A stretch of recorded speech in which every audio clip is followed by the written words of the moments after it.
जीतेगा भारत, हारेगा corona.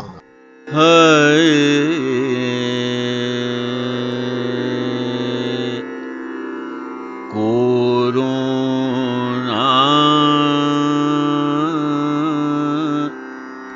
Corona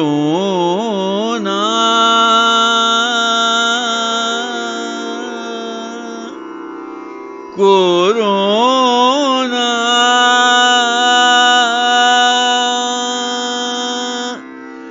जा जा रे जा, कोरोना जा जा रे जा रे जा रे जा, कोरोना जा जा रे जा रे जा रे जा, कोरोना जा जा रे जा रे जा रे जा। कहाँ से आया, कहाँ से आया, कहाँ से आया तू दुनिया से जा, कोरोना जा जा रे जा रे जा रे जा, कोरोना जा जा रे जा रे जा रे जा। प्रस्तुत है कोरोना से संघर्ष पर केंद्रित आकाशवाणी गोरखपुर की ये प्रस्तुति। कहाँ से आया तू दुनिया से जा, कोरोना जा जा रे जा रे जा रे जा, कोरोना जा जा रे जा रे जा रे जा। श्रोताओं नमस्कार। हारेगा कोरोना, जीतेगा भारत के एक और नए अंक के साथ हम पुनः उपस्थित हैं। श्रोताओं, इस समय कोरोना के भारतवर्ष में संक्रमित लोगों की संख्या तेजी से बढ़ती जा रही है। यह संख्या 15 लाख से भी अधिक हो चुकी है। उत्तर प्रदेश में भी इसके संक्रमितों की संख्या तेजी से बढ़ रही है। बड़ी संख्या में लोग इससे संक्रमित हो रहे हैं।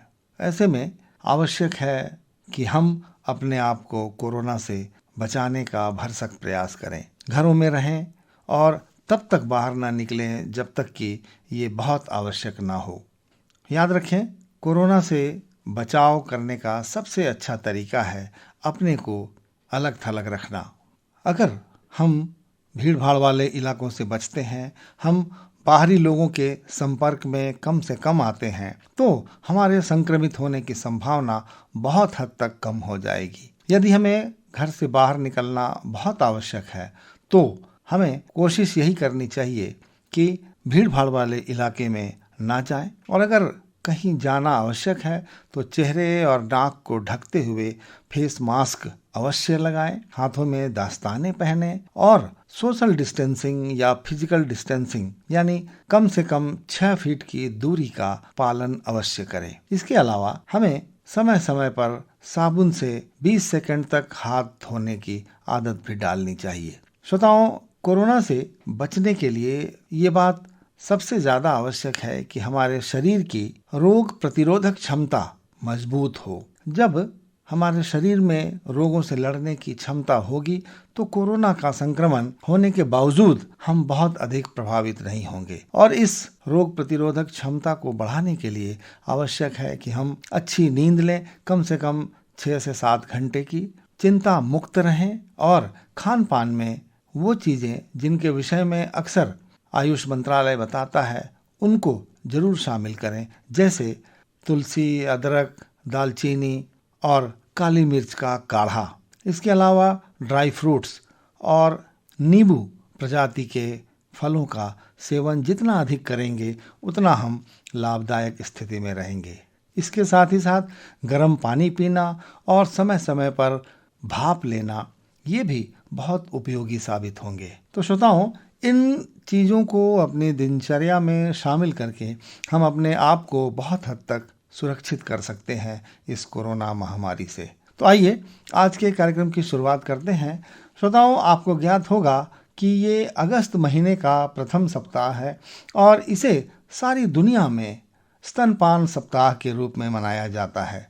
माताओं को अपने नवजात बच्चों को स्तनपान कराने के लिए प्रेरित करने के उद्देश्य से ये सप्ताह विश्व भर में मनाया जाता है। 6 महीने के बच्चे को सिर्फ माँ का दूध ही पर्याप्त है उसके पोषण के लिए और अन्य आवश्यकताओं के लिए। साथ ही साथ जन्म के उपरांत माँ का पहला दूध और भी उपयोगी माना जाता है और कहा जाता है कि इससे बच्चे के शरीर में रोग प्रतिरोधक क्षमता बहुत अधिक बढ़ जाती है। तो इसको ज्यादा से ज्यादा अपनाने की आवश्यकता है। हर माँ का ये पुनीत कर्तव्य है कि वो अपने शिशु को स्तनपान कराए। श्रोताओं, आज 2 महत्वपूर्ण अवसर भी हैं। आज रक्षाबंधन का पावन पर्व है। भाई बहन के अटूट प्रेम का ये त्योहार पूरे भारतवर्ष में मनाया जाता है। कहते हैं कि भाई बहन का रिश्ता ईश्वर द्वारा निर्मित होता है, परंतु आप जिसे भी अपना माने उन्हें रक्षा सूत्र में बांधकर उसके प्रति अपने मानवीय कर्तव्यों का पालन कर सकते हैं। भाई अपनी बहन को रक्षा का वचन देते हैं और बदले में बहन अपने भाई की लंबी आयु की दुआएं मांगती है। तो श्रोताओं, क्यों सिर्फ भाई बहन ही, हम प्रत्येक व्यक्ति के प्रति यही भाव रखें। हम अपने हर पड़ोसी के प्रति, हर मित्र के प्रति, हर जानने वाले के प्रति यदि रक्षा भाव रखें तो ये त्योहार और बड़े संदेश के साथ हमारे सामने आएगा। तो आइए रक्षाबंधन के अवसर पर हम संकल्प लें कि अपने हर जानने वाले के साथ रक्षाबंधन पर्व के आदर्शों को पालन करने का व्रत लेंगे। तभी इस दुनिया में शांति, सौहार्द और प्रेम का वातावरण बनेगा और ये दुनिया और भी खूबसूरत हो जाएगी। श्रोताओं, आज एक और महत्वपूर्ण अवसर है। आज संस्कृत दिवस भी है। संस्कृत, जिसे भारतवर्ष की आदि भाषा मानते हैं और कहते हैं कि इसी भाषा से अन्य भारतीय भाषाओं की उत्पत्ति हुई है। संस्कृत में जितने ग्रंथों की रचना हुई उनमें कूट कूट कर ज्ञान विज्ञान की बातें भरी पड़ी हैं। हमें संस्कृत को अधिक से अधिक अपनाने की आवश्यकता है, संस्कृत पढ़ने की आवश्यकता है, संस्कृत को समझने की आवश्यकता है। यदि हम ये कार्य करें तो संस्कृत वाङ्मय में जो ज्ञान विज्ञान की बातें भरी पड़ी हैं उनसे हम वाकिफ होंगे और उनका वर्तमान परिदृश्य में ज्ञान विज्ञान के शोधों में प्रयोग करके हम ज्ञान की बातों को दुनिया के सामने ला सकेंगे। संस्कृत को देववाणी से लोकवाणी बनाने की आवश्यकता है। लोगों को संस्कृत समझने की आवश्यकता है। अगर हम इसका पालन करें तो निश्चित जाने कि हम ज्ञान के क्षेत्र में, विज्ञान के क्षेत्र में, आध्यात्म के क्षेत्र में बहुत प्रगति कर सकते हैं। और अब आइए आज के हारेगा कोरोना जीतेगा भारत में एक बातचीत सुनते हैं। हम बातचीत कर रहे हैं हिंदी और भोजपुरी के वरिष्ठ साहित्यकार और कवि श्री भोला प्रसाद आग्नेय से। तो आइए सुनते हैं भोला प्रसाद आग्नेय से टेलीफोन पर की गई ये बातचीत। श्रोताओं नमस्कार। हारेगा कोरोना जीतेगा भारत की इस नए अंक में हम आपका पुनः स्वागत करते हैं। आज हम बातचीत कर रहे हैं पूर्वी उत्तर प्रदेश के हिंदी और भोजपुरी के प्रसिद्ध कवि श्री भोला प्रसाद आग्नेय जी से। आग्नेय जी वर्तमान में बलिया में निवास करते हैं और आपने अनेक ऐसी कविताएं रची हैं जो कालजयी साबित हुई हैं। आपको तमाम पुरस्कार भी प्राप्त हो चुके हैं कविताओं के लिए और आपने एक लंबा सफ़र तय किया है इस दुनिया को देखते हुए और इस दुनिया की संवेदनाओं को महसूस करते हुए। भोला प्रसाद जी, आपका बहुत बहुत स्वागत है। आपको धन्यवाद आपको कि आपने हमें याद किया। सबसे पहले तो ये बताएं कि ये जो कोरोना का संकट सामने आया, अभूतपूर्व संकट है। लोगों को घरों में रहने की हिदायत दी गई, घरों में रहने लगे लोग और अपने सारे कारोबार ठप हो गए उनके और तमाम ऐसी चीज़ें हुई जो कि पहले कभी हम लोगों ने नहीं देखा था। तो आप चूँकि वरिष्ठ नागरिक हैं और आपने बहुत सारे घटनाएं देखी होंगी, बहुत सारे संकट भी देखे होंगे, लेकिन क्या कोरोना के कारण जो संकट हमें दिखाई पड़ रहा है, क्या ऐसा पहले कभी आपने देखा था? नहीं, ऐसा तो बचपन से मैंने नहीं देखा था। भले कालरा या चेचक ये सब आता था, लेकिन ये स्थिति नहीं होती थी कि घरों में हम कैद हो जाए। हाँ, यह एक बड़ी विचित्र स्थिति आ गई है। घरों में कैद हो गए और सारा काम धंधा बंद हो गया। जो मजदूर हैं, जो डेली वेजेज पर काम कर रहे हैं, उन लोगों के साथ ज़्यादा परेशानी हो गई। भाई वो कमाएंगे नहीं तो खाएंगे क्या? उनको रोज कुआं खोदना है, रोज पानी पीना है जी। और घर में कैद हो गए तो अब समस्या है, अपने क्या खाएं, बच्चों को क्या खिलाएं, परिवार को क्या खिलाएं। तो ये समझता है कि बचपन से आज तक मैंने इस तरह की परिस्थितियां कभी नहीं देखी थी। जी जी। कालरा वगैरह होता था कि आप अपना काम कर रहे हैं, ये मत खाइए वो मत खाइए, मक्खी से बचिए, नींबू पानी ले लीजिए, ये तो बस चलता था। जी जी। तो ये बहुत बड़ी मतलब संकट की घड़ी आ गई है, और खास तौर से जो लोअर क्लास के लोग हैं। जी जी जी, मिडिल लोअर क्लास और लोअर क्लास के लिए तो वास्तव में जीने मरने की समस्या हो गई है, रोजी रोटी की समस्या हो गई है, क्या खाएंगे, कैसे अपना अस्तित्व बचाएंगे। अच्छा, आप बलिया में निवास कर रहे हैं और बलिया इन दिनों बहुत चिंतनीय दशा से गुजर रहा है। भले ही उत्तर प्रदेश के अन्य जिलों में लॉकडाउन ख़त्म किया गया, लेकिन बलिया अभी भी लॉकडाउन की स्थिति में है, जो कि दिखाता है कि कितनी चिंतनीय स्थिति होगी वहाँ पर। बलिया के कोरोना और कोविड-19 की जो वर्तमान स्थिति है, कुछ इस विषय में बताइए कि कितना खतरनाक है वो। बलिया में तो देखिए प्रारंभ में तो ये ग्रीन जोन था।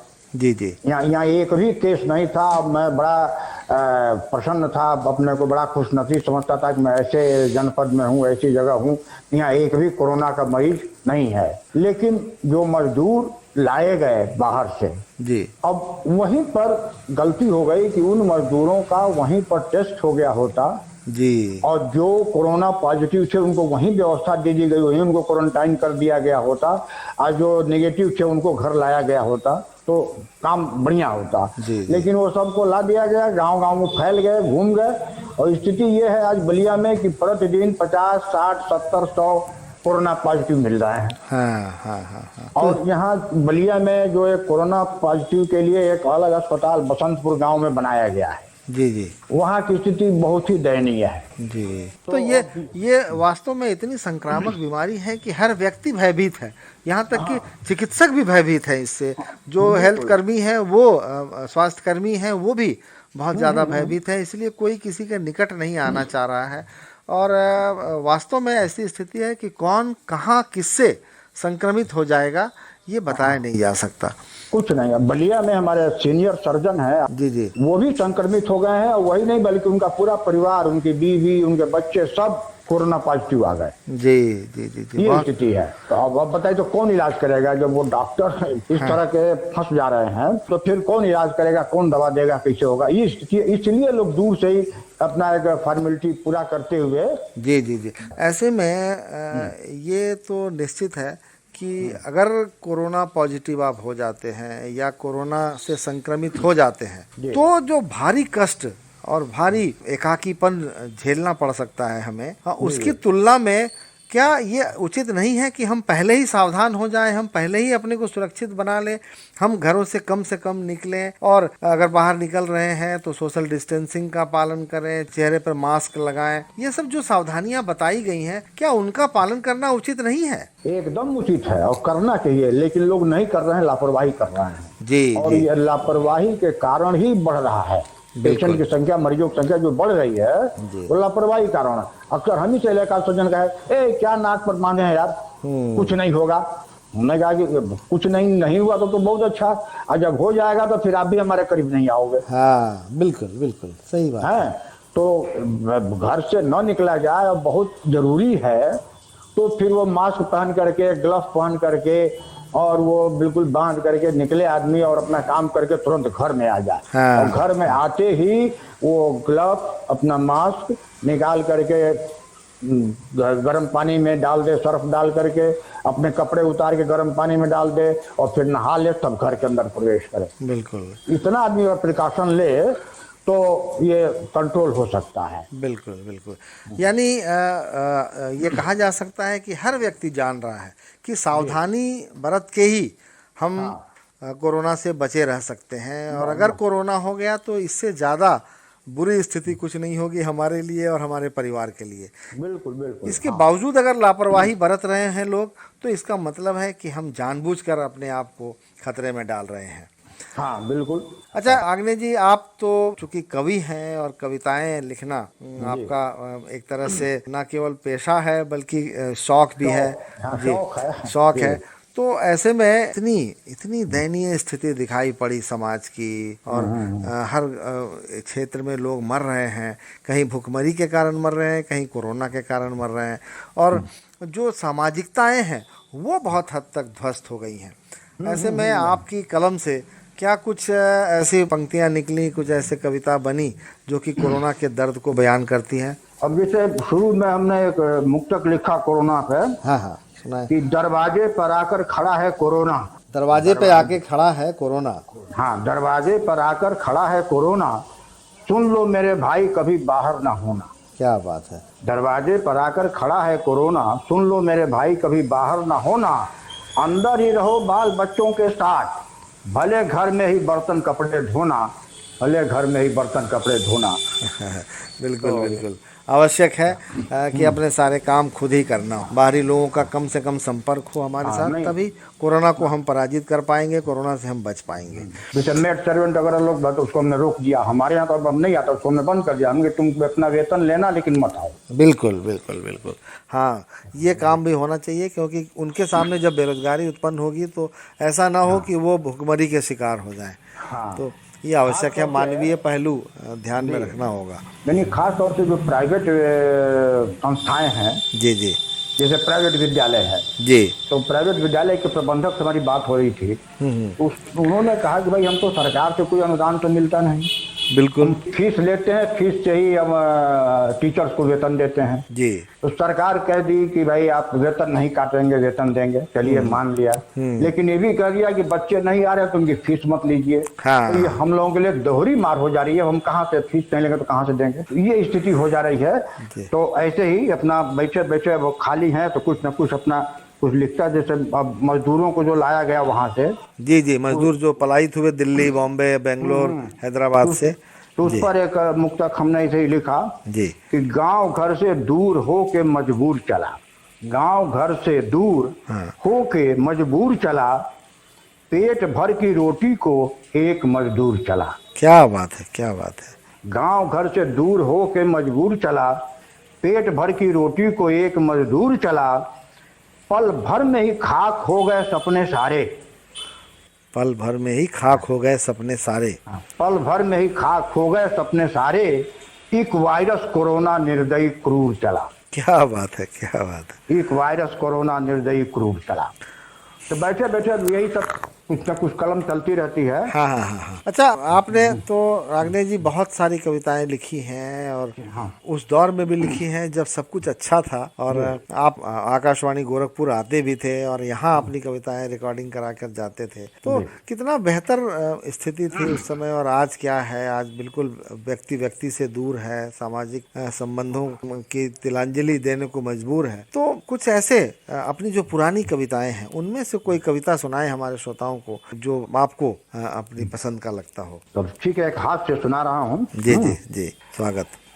इसका शीर्षक है शराफत से परहेज। जी। जब मैं जवान था शरीर पहलवान था, जब मैं जवान था शरीर पहलवान था, चलता था बनकर हीरो, भले पढ़ाई में था जीरो। जी जी। तय हुई शादी अनजाने में किसी ऊंचे घराने में, तय हुई शादी अनजाने में किसी ऊंचे घराने में, मैं भी दूल्हा बन चल दिया घोड़े पर बैठने, मगर कूदने लगा घोड़ा एक कोड़ा लगते ही, और मुझे जमीन पर गिरा दिया, थोड़ी सी धूल भी चटा दिया। क्या बात है, क्या बात है। दूल्हे की ऐसी बेइज्जती। दोस्तों ने ताली तो बजाया, लेकिन फिर मुझे उठाया और कहे कि यह हकीकत नहीं, यह तो रिहर्सल है, यह घोड़े का अनुभव पर्सनल है। क्या बात है। हाँ, कि ये हकीकत नहीं रिहर्सल है, यह तो घोड़े का अनुभव पर्सनल है। आज के बाद तो दुलत्ती रोज खानी पड़ेगी और बीबी की जूती सिर पे उठानी पड़ेगी। वाह वाह वाह वाह। आज के बाद दुलत्ती रोज खानी पड़ेगी, बीबी की जूती सिर पे उठानी पड़ेगी, झेलने पड़ेंगे नखरे हजार, पहुंचते हुए आंखों से आंसुओं की धार। यही है गृहस्थ आश्रम, जहाँ कांटे हैं ज्यादा और फूल है कम। ये गृहस्थ जीवन का दर्द आपने बयान किया। यही है गृहस्थ आश्रम, जहाँ कांटे हैं ज्यादा फूल है कम। फिर भी मैं चला घोड़े की ओर, बैंड पार्टी वालों ने कर दिया शोर और उसी में एक गाने लगा गाना कि 3:30 बजे मुन्नी जरूर आना। क्या बात है। फिर तो मैं उस गायक को पकड़ा और उसकी नाक जमीन पर रगड़ा और पूछा कि मुन्नी तो मेरी होने वाली बीबी है, वो तुमसे कब से करीबी है। मुन्नी तो मेरी होने वाली बीबी है, वो तुमसे कब से करीबी है, तू क्यों उसको बुला रहा है, मेरे सीने पर फावड़ा क्यों चला रहा है। उसने गाना बदल दिया, मैं भी घोड़े पर बैठकर चल दिया। क्या बात। इतने में घोड़े ने थुथुन ऊपर उठाया, जोर से ही निनाया, जैसे उसने मुझे बताया कि मुंह में लगाम और गले में पट्टा बंधा है। मुंह में लगाम और गले में पट्टा बंधा है और पीठ पर जैसे कोई बैठा गधा है। पीठ पर बैठा कोई गधा है। और पीठ पर बैठा जैसे कोई गधा है। मैं भी चुपचाप सुनता रहा, मन ही मन गुनता रहा। तब तक बारात कन्या के दरवाजे आ गई। तब तक बारात कन्या के दरवाजे आ गई। शहनाइयों की गूंज छा गई और मुन्नी आई बाहर, बरमारा लिए हाथ में, कुछ सखियां थी साथ में। घोड़े ने अपनी टांगों को उठा दिया और मुन्नी को डरा दिया। घोड़े ने अपनी टांगों को उठा दिया, मुन्नी को डरा दिया और डरी हुई मुन्नी बरमाला घोड़े को पहना दिया। वाह वाह वाह वाह वाह। डरी हुई मुन्नी बरमाला घोड़े को पहना दिया। सखियों ने कहा, अरे यह क्या कर दिया, घोड़े को तुमने बर चुन लिया, बर तो घोड़े के ऊपर है, देखो कितना पसीने से तरबतर है। तब मुन्नी बोली कि उस गधे से ये घोड़ा बेहतर है, जो ईमानदार है, वफादार है, कामदार है। क्या बात है, क्या बात। और अंतिम बंद है कि उस गधे से ये घोड़ा बेहतर है, जो ईमानदार है, वफादार है, कामगार है। और वो गधा तो मानता दहेज है, शराफत से रखता परहेज है और शादी के बाद भी लंबी चौड़ी लिस्ट भिजवाता है। माँ बाप पूरा नहीं कर पाता है तो फिर अपनी दुल्हन को ही जलाता है, अपनी दुल्हन को ही जलाता है। क्या बात है, क्या बात है। ये समाज का जो दर्द है और लड़कियों को पालने पोसने का, उसे विवाह करके अपने ससुराल भेजने का जो दर्द है, उसके साथ ये पक्ष भी कितना अहम है, कितना आज महत्वपूर्ण हो गया है। दहेज की समस्या कितनी गंभीर हो चुकी है। ये शादी के बाद भी लोग मांगते हैं, ये और खराब लगता है। जी जी, बिल्कुल बिल्कुल। दहेज हमारे समाज पर एक अभिशाप है और समाज पे कलंक की तरह है। लेकिन आज इतना समाज विकसित होने के बावजूद ये व्यवस्था बनी हुई है और लोग के प्रति अभी भी जागरूक नहीं हो रहे हैं। ये बहुत शर्म की बात है। आपने अपनी कविता में बहुत बेहतर तरीके से इस दर्द को बयां किया है। आपको बहुत बहुत साधुवाद। भोला प्रसाद जी, ये तो जो समाज की जो स्थितियां हैं उस पर आपकी कलम हमेशा से चलती रही है। और आपने अपने काव्य जीवन में बहुत सारे सम्मान भी पाए हैं।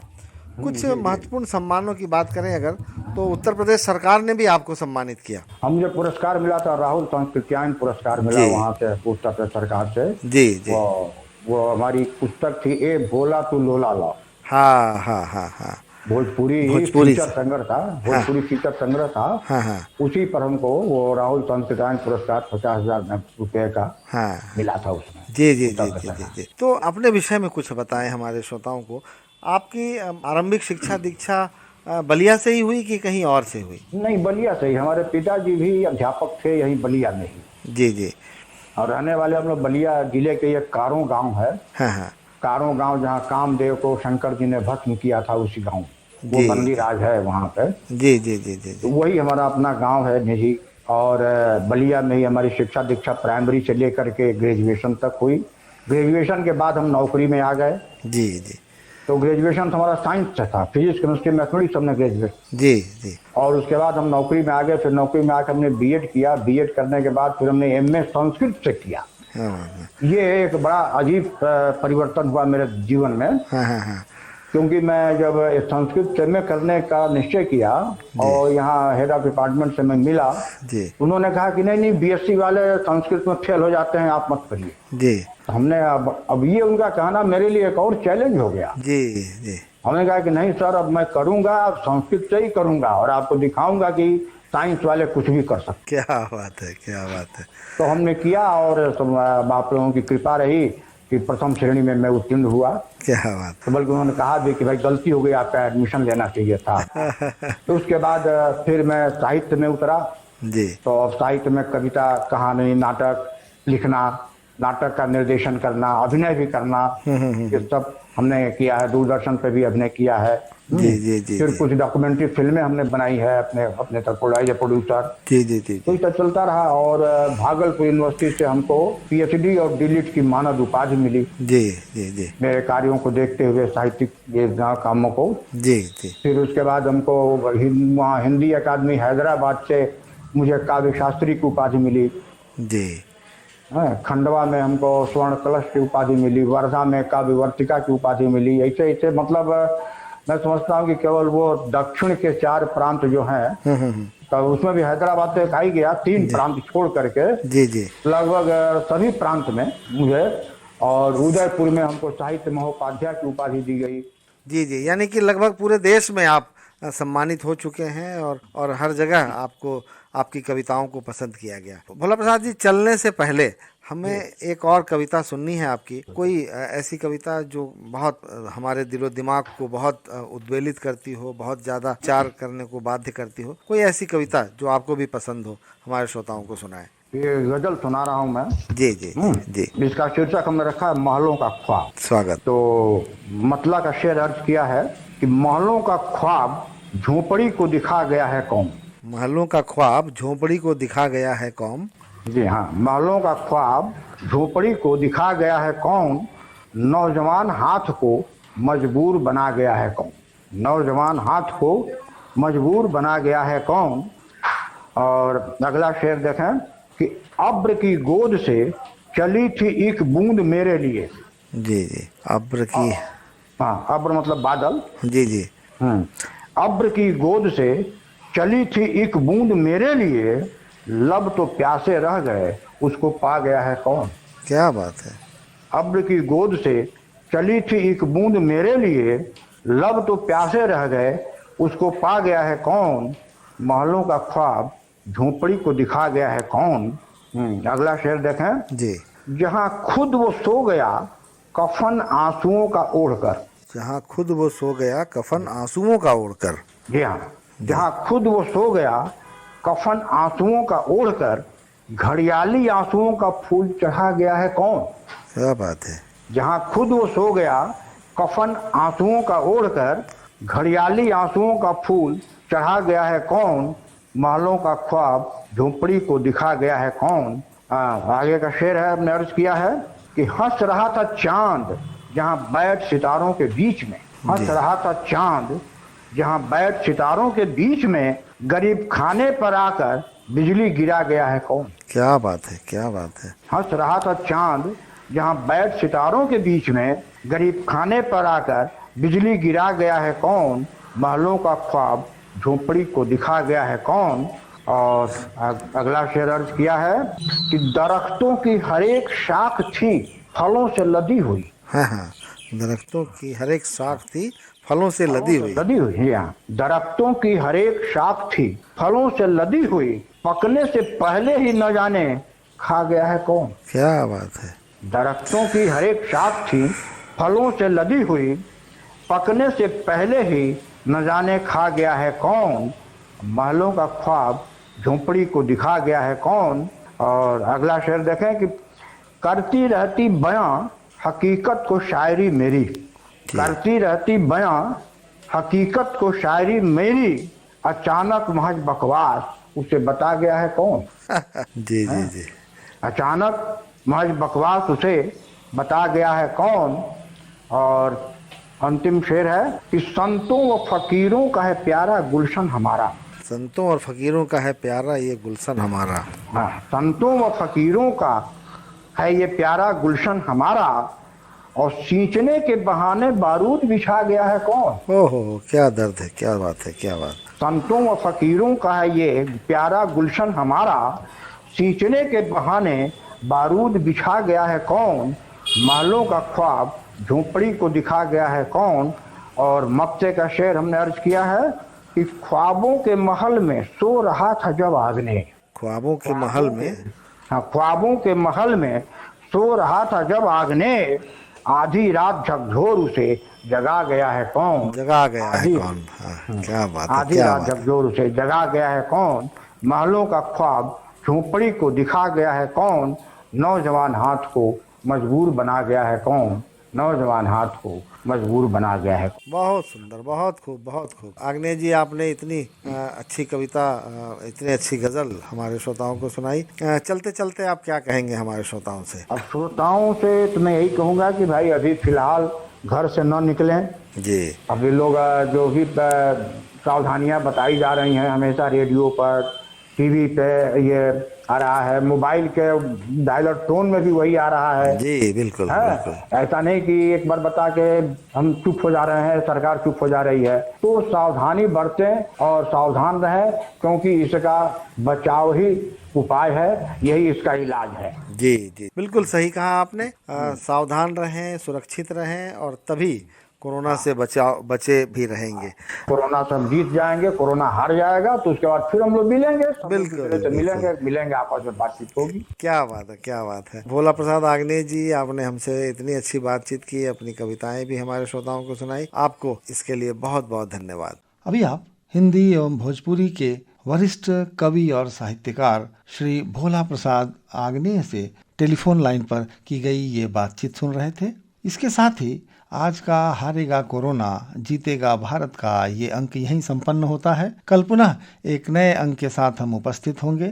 तब तक के लिए ब्रजेंद्र नारायण को अनुमति दीजिए। नमस्कार। कोरोना जा जा रे जा रे जा रे जा, कोरोना जा जा रे जा रे जा रे जा। कहाँ से आया, कहाँ से आया, कहाँ से आया तू दुनिया से जा, कोरोना जा जा रे जा रे जा रे जा, कोरोना जा जा रे जा रे जा रे जा।